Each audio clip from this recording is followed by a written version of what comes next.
Very good morning, dear students. So we have come to the end of the chapter 1 theory part.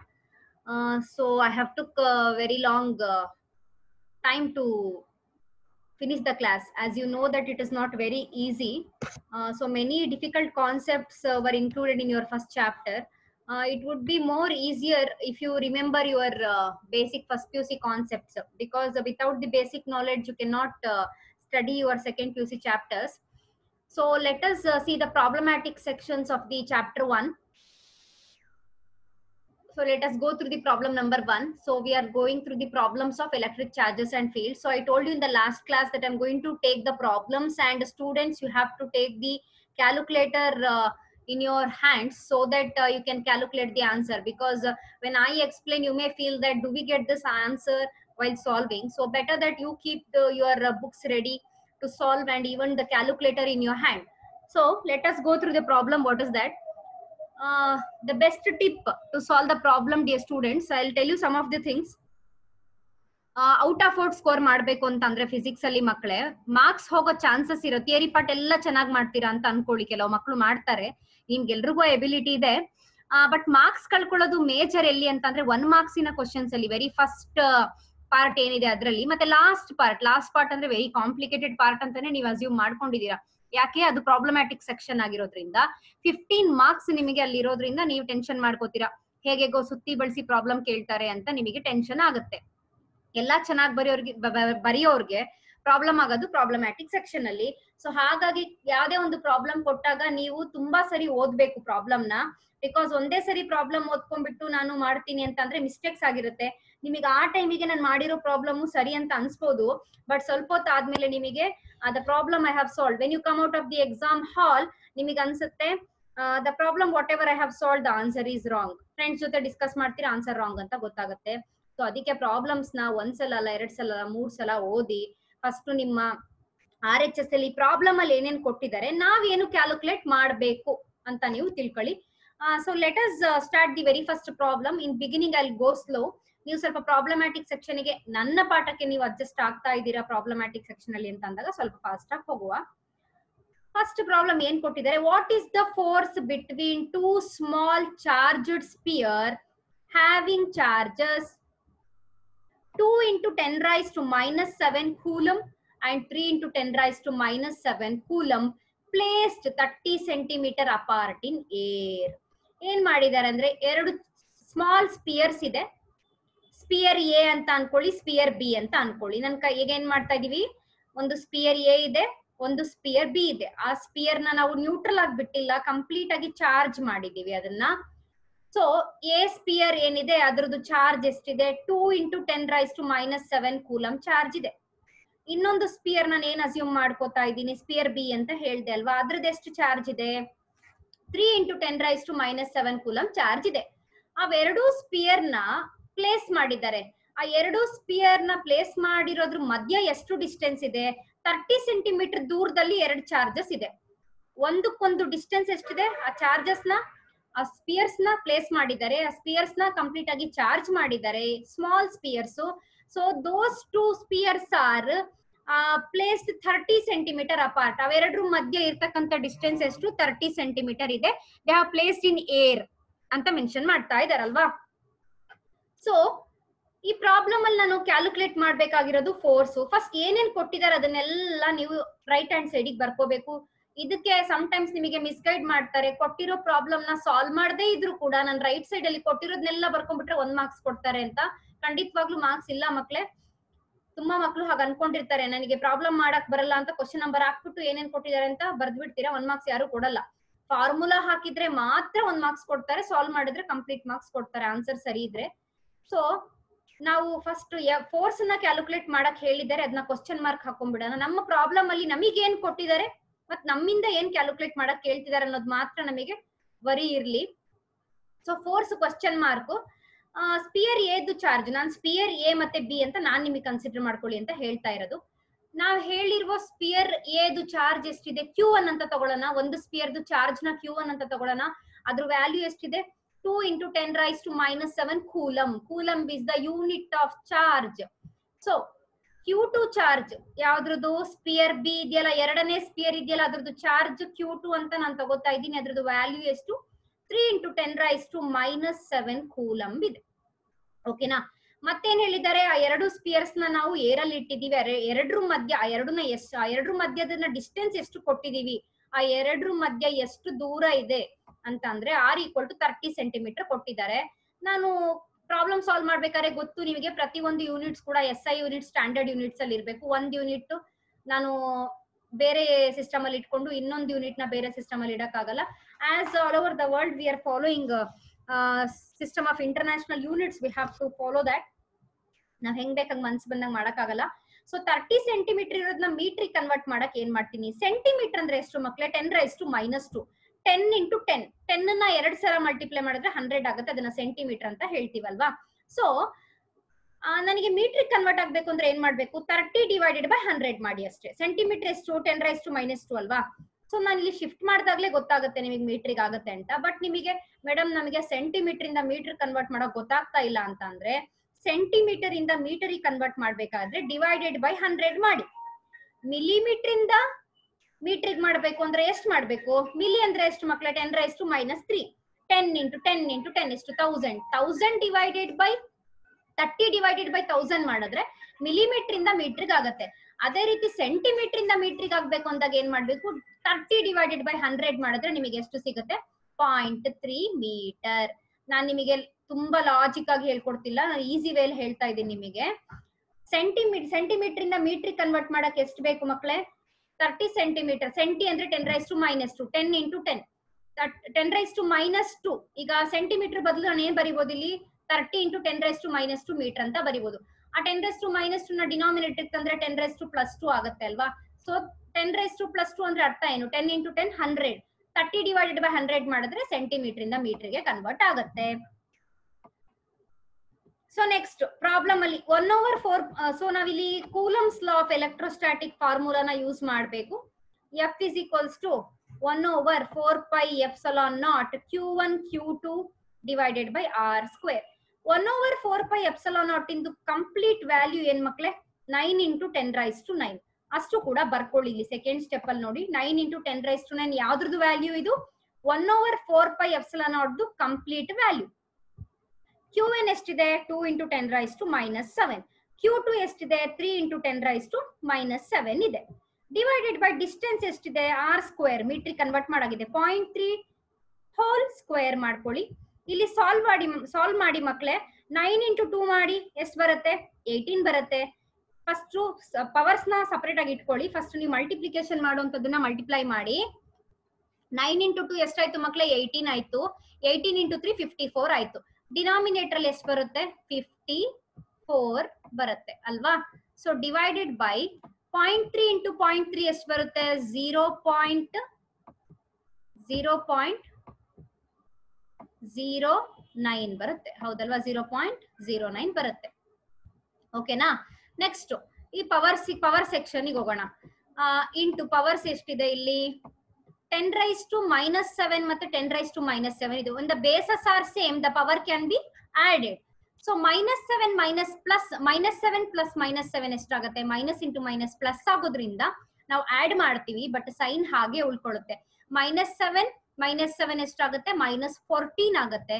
-14 ಇಂದ +9 ಅನ್ನ ತೆಗೆದ್ರೆ ಎಷ್ಟು ಉಳಿಯುತ್ತೆ ಮಕ್ಕಳೇ? 10⁻⁻5 ಉಳಿಯುತ್ತೆ. 54 ಡಿವೈಡೆಡ್ ಬೈ 0.09 ನ ಮಾಡಿದ್ರೆ 600 ಬರುತ್ತೆ. 600 × 10⁻⁻5. ಇದನ್ನ ಇನ್ನು ಸಿಂಪಲ್ ಆಗಿ ನೀವು ಇದೇ ತರ ಇಡ್ಬೋದು. 600 × 10⁻⁻5 ಅಂತ ಬರ್ದು ಫೋರ್ಸ್ ಇಂದು ಯೂನಿಟ್ ಏನು ನಮಗೆ ಕ್ಯಾಲ್ಕುಲೇಟ್ ಮಾಡಕ್ ಹೇಳಿರೋದೇನು? ಏನಂತ ಕ್ಯಾಲ್ಕುಲೇಟ್ ಮಾಡಕ್ ಹೇಳಿದ್ದಾರೆ? ಫೋರ್ಸ್ ನ ಕ್ಯಾಲ್ಕುಲೇಟ್ ಮಾಡಕ್ ಹೇಳಿದ್ದಾರೆ. ಸೊ ಅದ್ರದ್ದು ಯೂನಿಟ್ ಏನು ಮಕ್ಳೆ? ನ್ಯೂಟನ್. ಸೊ ನನಗೆ ಇನ್ನೂ ಸಿಂಪ್ಲಿಫೈ ಮಾಡಿ ಇಡ್ಬೇಕು ಅಂತ ಅಂದ್ರೆ ಏನ್ ಮಾಡಿದ್ದಾರೆ ಅಂತ ಅಂದ್ರೆ 2 0ನ ಕಮ್ಮಿ ಮಾಡಿದ್ದಾರೆ. 600 ಇರೋದನ್ನ 6 ಮಾಡಿದ್ದಾರೆ. 2 0ನ ಇಲ್ಲಿ ಕಮ್ಮಿ ಮಾಡಿದಾಗ ಪವರ್ ಕೂಡ 2 ಕಡಿಮೆ ಆಗ್ಬೇಕು. -5 ಇಲ್ಲಿ -5 ಇಂದ 2ನ ಕಮ್ಮಿ ಮಾಡಿದ್ರೆ +2ನ ಕಮ್ಮಿ ಮಾಡಿದ್ರೆ ಎಷ್ಟಾಗತ್ತೆ? -3 ಉಳ್ಕೊಳ್ಳುತ್ತೆ. ಇಲ್ಲಿ ಪಾಯಿಂಟ್ ಶಿಫ್ಟ್ ಮಾಡಿದೀನಿ. 1 2 2 0ನ ಕಮ್ಮಿ ಮಾಡಿದೀನಿ. ಪವರ್ಸ್ ಅಲ್ಲೂ ಕೂಡ ಕಮ್ಮಿ ಆಗುತ್ತೆ. 600 × 10⁻⁻3 ನ್ಯೂಟನ್ ಆಗುತ್ತೆ. ನಿಮಗೆ ಈ ಸ್ಟೆಪ್ ಬರೀ ಕಾಂಪ್ಲಿಕೇಟ್ ಆದ್ರೆ ನೀವು ಮೇಲ್ಗಡೆ ಸ್ಟೆಪ್ ಗೆ ಸ್ಟಾಪ್ ಮಾಡಬಹುದು. 600 × 10⁻⁻5 ನ್ಯೂಟನ್. ಸೊ ಈಗ ನಾವು ತಗೊಂಡಿರೋ ಎರಡು ಸ್ಮಾಲ್ ಸ್ಪಿಯರ್ಸ್ ಅದ್ರ ಮಧ್ಯೆ ಎಷ್ಟು ಫೋರ್ಸ್ ಇದೆ ಅಂತ ಕಂಡಿಡ್ತೀವಿ ಗೊತ್ತಾಯ್ತು ನಮಗೆ 600 into 10⁻⁻5 ನ್ಯೂಟನ್ ಅಥವಾ 6 into 10⁻⁻3 ನ್ಯೂಟನ್. ಸೊ ಈ ಪ್ರಾಬ್ಲಮ್ ಅರ್ಥ ಆಗಿದೆ ಅಂತ ಅನ್ಕೊಂಡಿದೀನಿ. ಸಿಂಪಲ್ ಪ್ರಾಬ್ಲಮ್ ಆದ್ರೂ ಕೂಡ ತುಂಬಾ ಲಾಂಗ್ ಆಗಿ ಎಕ್ಸ್ಪ್ಲೇನ್ ಮಾಡ್ತಾ ಇದೀನಿ ಅರ್ಥ ಆಗ್ಲಿ ಅಂತ. So if you are okay, let us move to the next problem. The electrostatic force, question number 2. ನೋಡಿ ಮಕ್ಕಳೇ, ಕಾಣಿಸ್ತಾ ಇದೆ ಅಂತ ಅನ್ಸ್ಕೋತೀನಿ. The screen is very visible to you, I think. The electrostatic force on the small sphere of charge. The electrostatic force, ಒಂದು small sphere ಇದೆ, ಅದ್ರ ಮೇಲೆ ಎಷ್ಟು ಎಲೆಕ್ಟ್ರೋಸ್ಟಾಟಿಕ್ ಫೋರ್ಸ್ ಇದೆ? 0.4 ಮೈಕ್ರೋ ಕೂಲಮ್. ಮೈಕ್ರೋ ಅಂದ್ರೆ ಎಷ್ಟು ಮಕ್ಕಳೇ? 10⁻⁻6 ಅಲ್ವಾ? ಒಂದು ಸ್ಪಿಯರ್ ಇದೆ, ಅದ್ರ ಮೇಲೆ ಎಷ್ಟು ಎಲೆಕ್ಟ್ರೋಸ್ಟಾಟಿಕ್ ಫೋರ್ಸ್ ಇದೆ? 0.4 ಮೈಕ್ರೋ ಕೂಲಂಬ್ ಫೋರ್ಸ್ ಇದೆ ಒಂದು ಸ್ಪಿಯರ್ ಮೇಲೆ.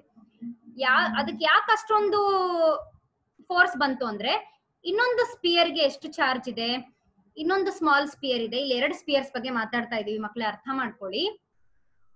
The electrostatic force on small sphere of charge 0.4 micro coulomb ಇದೆ.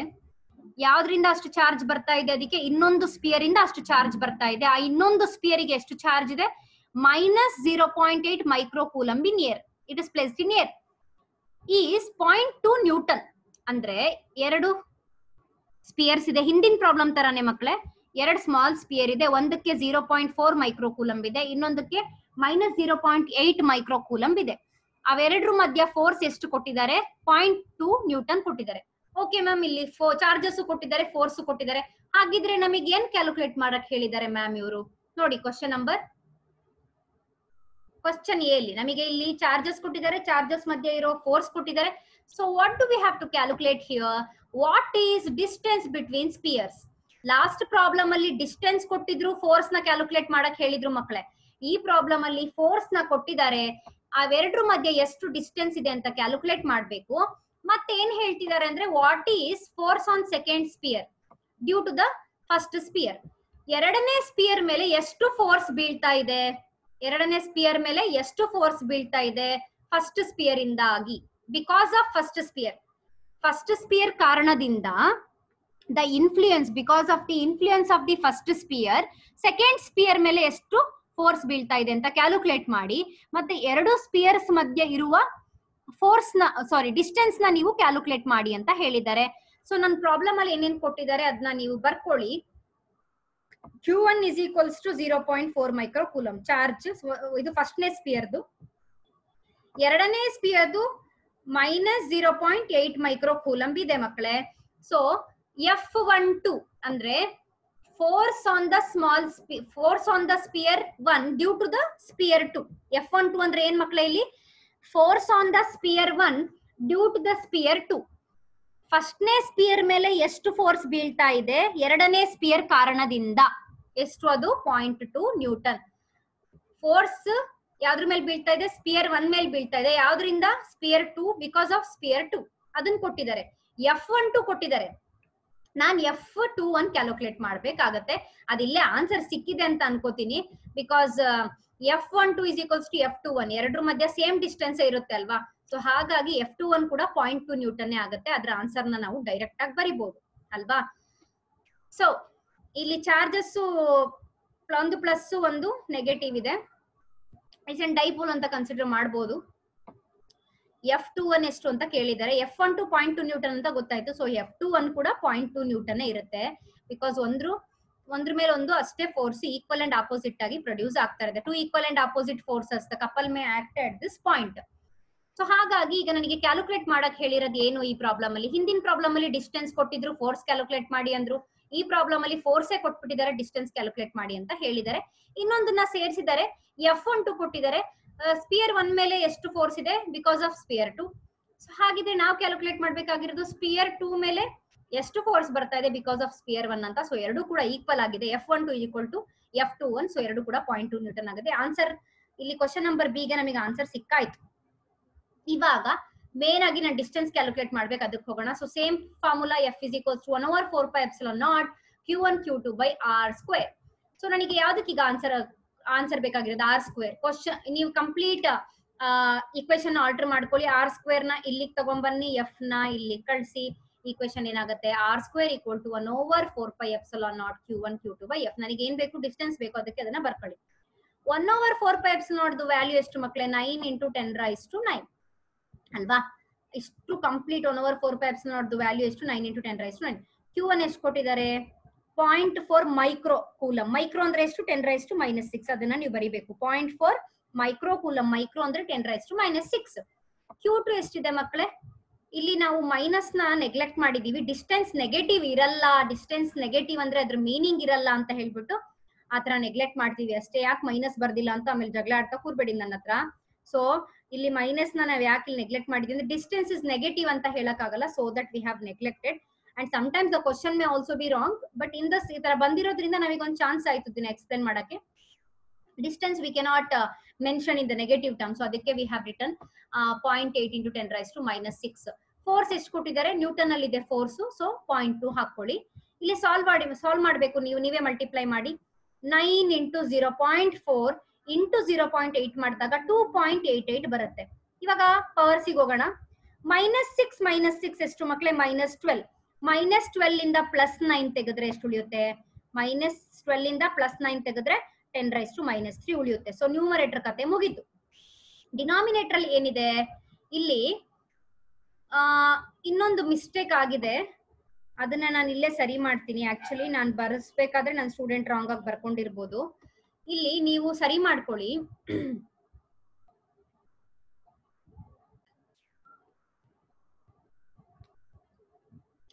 ಸೊ ಇಲ್ಲಿ ಡಿಸ್ಟೆನ್ಸ್ ಕರೆಕ್ಟ್ ಇದೆ ಮಕ್ಕಳೇ. ಡೈರೆಕ್ಟ್ ಆಗಿ ಡಿಸ್ಟೆನ್ಸ್ ಕೊಟ್ಟಿರೋದ್ರಿಂದ ನಾವು ಅದನ್ನ ಸ್ಕ್ವೇರ್ ಅಂತ ಬರ್ದಿಲ್ಲ ಅಂತ ಟೆನ್ಷನ್ ಮಾಡ್ಕೊಳ್ಳೋದು ಬೇಡ. ಡೈರೆಕ್ಟ್ ಆಗಿ ನಮಗೆ ಫೋರ್ಸ್ ಕೊಟ್ಟಿರೋದು. ನಾನು ಇಲ್ಲಿ ನಾನೇನ್ ಮಾಡ್ತಾ ಇದ್ದೀನಿ, ಫೋರ್ಸ್ ಆಲ್ರೆಡಿ ಡಿನಾಮಿನೇಟರ್ ತಂದಾಗಿದೆ, r² ಆಲ್ರೆಡಿ ಇಲ್ಲಿದೆ ಅಲ್ವಾ. ಸರಿಯಾಗಿದೆ, ಪ್ರಾಬ್ಲಮ್ ಸರಿಯಾಗಿದೆ. ಸೊ r² ಇಲ್ಲಿರೋದು. ಫೋರ್ಸ್ ಎಷ್ಟಿದೆ 0.2 ನ್ಯೂಟನ್. 2.88 ಡಿವೈಡೆಡ್ ಬೈ 0.2 ಮಾಡಿದಾಗ ಕ್ಯಾಲ್ಕುಲೇಟರ್ ತಗೊಂಡು ನೀವೇ ಮಾಡ್ಕೊಳ್ಳಿ. 2.88 ಡಿವೈಡೆಡ್ ಬೈ 0.2 ಮಾಡಿದಾಗ ಎಷ್ಟಾಗುತ್ತೆ 14.4 ಆಗುತ್ತೆ. ಪವರ್ ನ್ಯೂಮರೇಟರ್ ಅಲ್ಲಿ ಎಷ್ಟಿದೆ 10⁻³ ಇದೆ.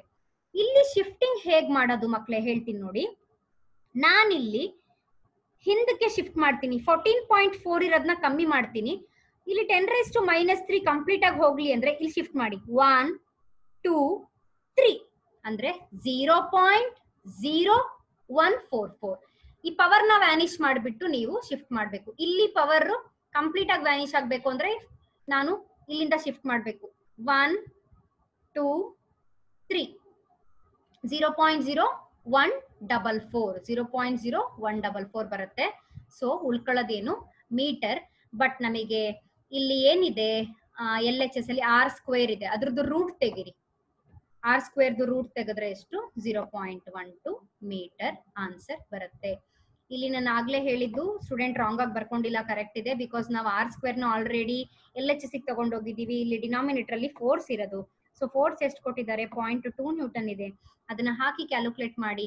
ಇಲ್ಲಿ ಯಾಕೆ 0.0144 ಇದ್ದಿದ್ದು 0.12 ಆಯ್ತು ಅಂತ ಸಡನ್ ಆಗಿ ಕನ್ಫ್ಯೂಸ್ ಆಗ್ಬೇಡಿ. ಇಲ್ಲಿ LHS ಅಲ್ಲಿ ಇರೋದು r², ನನಗ್ ಬೇಕಾಗಿರೋದು ಬರೀ r. ಸೊ ಬರೀ r ಬೇಕು, r² ಅಲ್ಲೂ ಇಡ್ಬೋದು, ಬರೀ r ಸಿಂಪ್ಲಿಫೈ ಮಾಡಿ ಇಡ್ಬೇಕು ಅಂದ್ರೆ r² ರೂಟ್ ತೆಗಿರಿ. ಅದ್ರದ್ದು ಆನ್ಸರ್ ಎಷ್ಟು ಬರುತ್ತೆ 0.12 ಮೀಟರ್ ಬರುತ್ತೆ. So answer question number B ಗೆ ಮೇಲ್ಗಡೆ ಆಲ್ರೆಡಿ ಆನ್ಸರ್ ಸಿಕ್ಕಿದೆ ನಮಗೆ. ಯಾಕಂದ್ರೆ F12 is equals to F21 ಆಗುತ್ತೆ.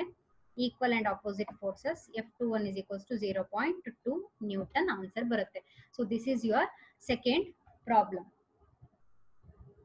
ಸೊ 2 ಪ್ರಾಬ್ಲಮ್ ಮಾಡಿದೀನಿ, ನೋಡೋಣ. ಥರ್ಡ್ ಪ್ರಾಬ್ಲಮ್ ನಿಮಗೆ ಹೋಮ್ ವರ್ಕ್ ಅಂತ ಅನ್ಕೊಳ್ಳಿ. ಯಾರು ಸಾಲ್ವ್ ಮಾಡ್ತೀರಾ ಅವ್ರು ನನಗೆ ನೀವು ವಾಟ್ಸಪ್ ಅಲ್ಲಿ ಕಳಿಸ್ಬೋದು. ಇದುವರೆಗೂ ನಾನು ನಿಮಗೆ ಪ್ರಾಬ್ಲಮ್ಸ್ ಯಾವ್ದು ಕೊಟ್ಟಿಲ್ಲ, ನಾನು ನಿಮಗೆ ಕರೆಕ್ಷನ್ ಮಾಡ್ಲಿಲ್ಲ, ಅದೆಲ್ಲ ಇದೆ ಅಲ್ವಾ. ಸೊ ಈ ಪ್ರಾಬ್ಲಮ್ ನ ನೀವು ಬರ್ಕೊಳ್ಳಿ ಮಕ್ಕಳೇ. ಆನ್ಸರ್ ಕೂಡ ಕರೆಕ್ಟ್ ಆಗಿ ನಿಮಗೆ ಕಾಣಿಸ್ತಾ ಇದೆ ಸ್ಕ್ರೀನ್ ಮೇಲೆ. ಯಾಕೆ ನನಗೆ ಆನ್ಸರ್ 0 ಬಂತು ಅಂತ ನೀವು ಹೇಳ್ಬೇಕು. ಇಲ್ಲಿ ಒಂದು ಸ್ಮಾಲ್ ಕರೆಕ್ಷನ್ ಮಾಡ್ಕೋಬೇಕು ಕ್ವಶನ್ ಅಲ್ಲಿ ನೀವು. ನಾನು ತೋರಿಸ್ಬಿಡ್ತೀನಿ ಈಗ್ಲೇ. ಇಲ್ಲಿ QA is equals to 2 microcoulomb ಇದೆ. ಇಲ್ಲಿ QB is equals to -5 microcoulomb ಇದೆ. ಇಲ್ಲಿ QC ನ ಮತ್ತೆ 2 ಮೈಕ್ರೋಕೂಲಮ್ ಅಂತ ಕೊಟ್ಟಿದ್ದಾರೆ. ಇದನ್ನ ಕರೆಕ್ಷನ್ ಮಾಡ್ಕೊಳ್ಳಿ, ಇದು -2 ಮೈಕ್ರೋಕೂಲಮ್. ಸರಿನಾ? ನೀವು ಸ್ಕ್ರೀನ್ ಶಾಟ್ ಮಾಡ್ತಿರೋ ಮತ್ತೆ ವಿಡಿಯೋ ನೋಡ್ತಿರೋ ನೋಡಿ. ಇನ್ನೊಂದು ಚಾರ್ಜ್ -5 ಇದೆ. ಇದು ಒಂದು ಸ್ಕ್ವೇರ್ 4 ಕಾರ್ನರ್ ಅಲ್ಲಿ ಒಂದೊಂದು ಚಾರ್ಜ್ ನ ಇಟ್ಟಿದ್ದಾರೆ. ಒಂದು ಸ್ಕ್ವೇರ್ ತಗೊಂಡಿದ್ದಾರೆ, ಅದ 4 ಕಾರ್ನರ್ ಅಲ್ಲಿ ಒಂದೊಂದು ಚಾರ್ಜ್ ಇಡ್ತಾ ಹೋಗಿದ್ದಾರೆ. ಸೆಂಟರ್ ಅಲ್ಲಿ ಒಂದು ಚಾರ್ಜ್ ಇಟ್ಟಿದ್ದಾರೆ, ಅದೆಷ್ಟು ಅಂತ ಅಂದ್ರೆ 1 ಮೈಕ್ರೋಕೂಲಂಬ್ ಆಗಿದೆ. ಹಾಗಿದ್ರೆ ನನಗೆ ನೆಟ್ ಫೋರ್ಸ್ ಎಷ್ಟು, ಟೋಟಲ್ ಫೋರ್ಸ್ ಸೆಂಟರ್ ಅಲ್ಲಿ ಎಷ್ಟು ಬರುತ್ತೆ ಅಂತ ಕೇಳ್ತಾ ಇದ್ದಾರೆ. ಈ ಸೆಂಟರ್ ಸ್ಕ್ವೇರ್ ಕಾಣ್ತಿರ್ಬೋದು, ಇಲ್ಲಿ ನೆಟ್ ಸೆಂಟರ್ ಅಲ್ಲಿ ಫೋರ್ಸ್, ನನಗೆ ನೆಟ್ ಫೋರ್ಸ್ ಎಷ್ಟು ಬರುತ್ತೆ because of all this charges and ಆ ಚಾರ್ಜಸ್ ಇಂದ ಬರ್ತಾ ಇರೋ ಫೋರ್ಸ್ ಗಿಂದ ಹಿಡಿದು ನೆಟ್ ಫೋರ್ಸ್. ಯಾಕೆ ಆನ್ಸರ್ 0 ಬಂತು ಅಂತ ನೀವು ನನಗೆ ವಾಟ್ಸಪ್ ಮಾಡಿ ಕಳಿಸ್ಬೋದು. ನೀವೇನು ರೆಸ್ಪಾನ್ಸ್ ಮಾಡಿಲ್ಲ ಅಂದ್ರೆ ನಾನು ನೆಕ್ಸ್ಟ್ ಕ್ಲಾಸ್ ಅಲ್ಲಿ ಈ ಪ್ರಾಬ್ಲಮ್ ನಿಮಗೆ ಎಕ್ಸ್ಪ್ಲೇನ್ ಮಾಡ್ತೀನಿ. ಸೊ ಅಲ್ಲಿವರೆಗೂ ನೀವು ಅಟೆಂಪ್ಟ್ ಮಾಡಿ ಮಕ್ಕಳೇ. I want all of you to try this problem. It is very easy. ಇಷ್ಟು ಈಸಿ ಪ್ರಾಬ್ಲಮ್ ಕೇಳ್ತಿದ್ದಾರೆ ಅಂತ ಸ್ವಲ್ಪ ಇಂಟೆಲಿಜೆಂಟ್ ಇರೋ ಮಕ್ಳಿಗೆ ಅನ್ಸ್ಬೋದು, ಬಟ್ ಸ್ವಲ್ಪ ಅರ್ಥ ಮಾಡ್ಕೊಳಕ್ ಆಗದೇ ಇರೋರಿಗೆ ಕಷ್ಟ ಅಂತ ಅನ್ಸ್ಬೋದು ಮಕ್ಕಳೇ. So you please try this problem and tell me why the answer is 0 ಅಂತ ಹೇಳ್ಬಿಟ್ಟು. ಹಿಂಗೆ ಬರ್ದ್ಬಿಟ್ಟು ನನಗೆ ಕಳ್ಸೋದಲ್ಲ, ಯಾಕೆ 0 ಬಂತು ಅಂತ ರೀಸನ್ ವಾಟ್ಸಪ್ ಮಾಡಿ ನನಗೆ. ಸೊ ನನಗೊಂದು ಸ್ವಲ್ಪ ಖುಷಿ ಆಗ್ಬೋದು ನಿಮ್ಮ ಆನ್ಸರ್ ಇಂದ. Let us stop today's class, dear students. I'll continue rest of the things in the next class.